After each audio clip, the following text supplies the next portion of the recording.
That is very threatening to a lot of bigger organizations. When you start having hundreds and thousands and tens of thousands and hundreds of thousands and millions of people, you can shift everything. If 1% of us become coherent, you can shift an entire civilization.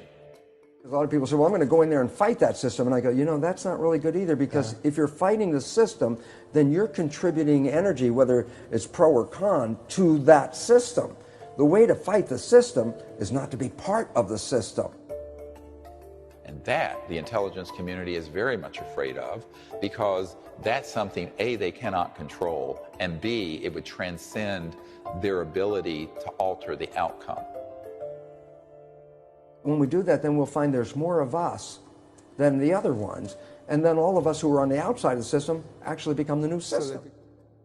It's time for us to put our energy into what we are building up. We're building a new civilization. You are here on this broadcast because you're already part of what are called the cultural creatives. You're part of those people that are saying, give me another answer to what's going on.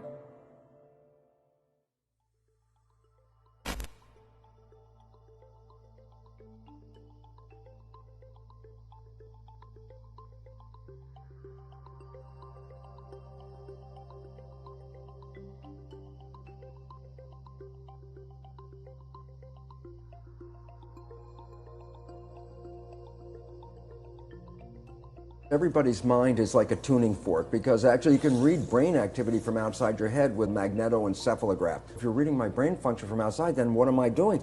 I must be broadcasting my brain function. Most people have heard of the random number generator studies through the Global Consciousness Project. A question tonight: can you actually measure the emotional outpouring in a worldwide crisis? Sometimes scientists think that they have done just that. Their machines and computers found a bizarre pattern right after several global disasters. This was an experiment in which researchers placed dozens of random number generators around the world and analyzed their data to see if they could discover anything about global or collective consciousness.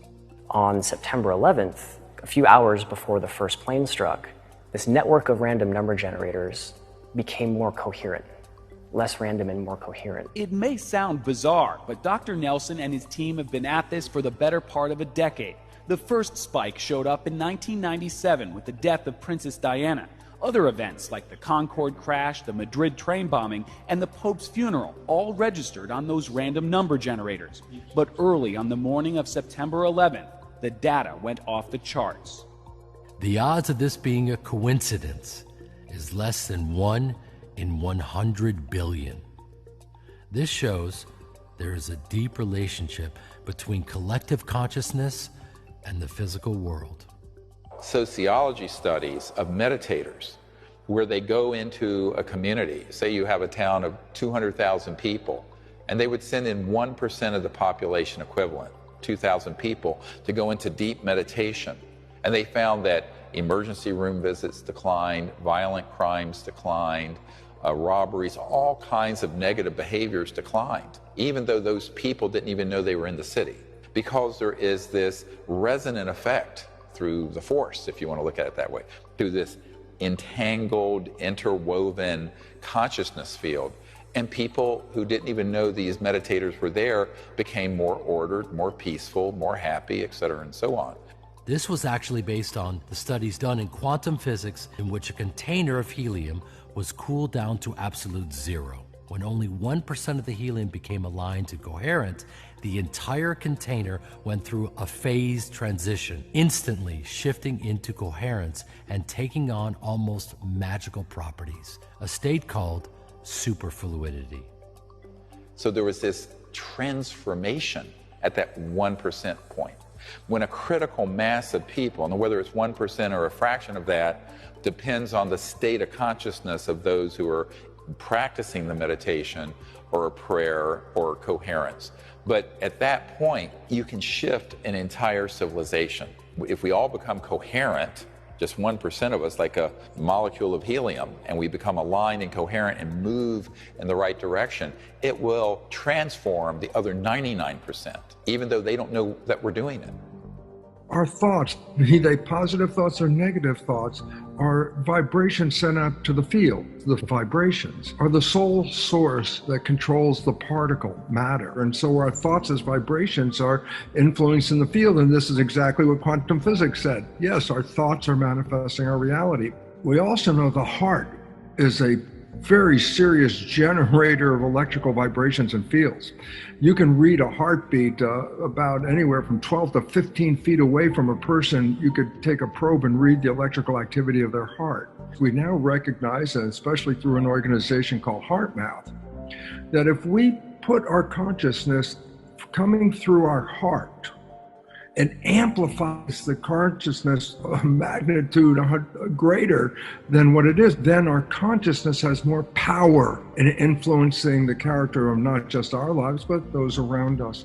So the point is very simple. Each of us is a tuning fork, and if we can take that vibration and come from the heart, we can change the vibration of the field, and the field is what governs the nature of matter.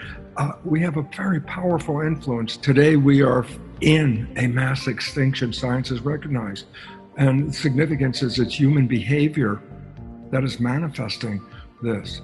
And what we have to recognize is we have to change our consciousness and our behavior, because our collective consciousness is unfortunately not supporting our viability on this world.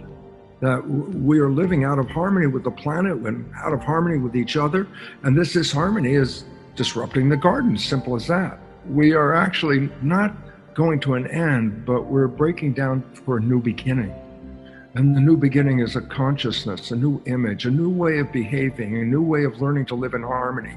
We're going from a Darwinian view where there's a struggle, a competition for survival, and it's a very stressful world, to a new world of understanding, a new evolution that recognizes evolution isn't based on competition, it's based on cooperation. That we're creating a community. It's community that is representing evolution. That we're stop focusing on the part that's coming down. You're seeing the chaos of a breakdown of a civilization that's not sustainable. That's why we're in extinction. And while that's coming down, you can either focus on the breakdown, or you can start to focus on what's new and what we're building. Because if we redirect our attention in that way, then we will be supporting with our consciousness this building of a new civilization, not based on survival, based on thrival, based on thriving into the future. All of us are like tuning forks, but if we're all out of tune, then there's a tendency for even a tuning fork that tries to stay in tune will be pushed out of tune by something we call entrainment. And the issue is, how can you survive in this world? And the answer is you must essentially detach yourself from this field around you, not be taken in by the stories, not buy into the fear, not to buy into the threats on our existence, to start to recognize, look, we are creating these lives. If you buy other people's creation, then you manifest what they're creating. If you want what you want, then you have to not get engaged. And the more conscious you become, the less you are affected by the outside fields. And so this rising consciousness that we're seeing is the evolution of humanity to rise above the noise of the background. Then the competition and violence that we live by because of today's beliefs would disappear.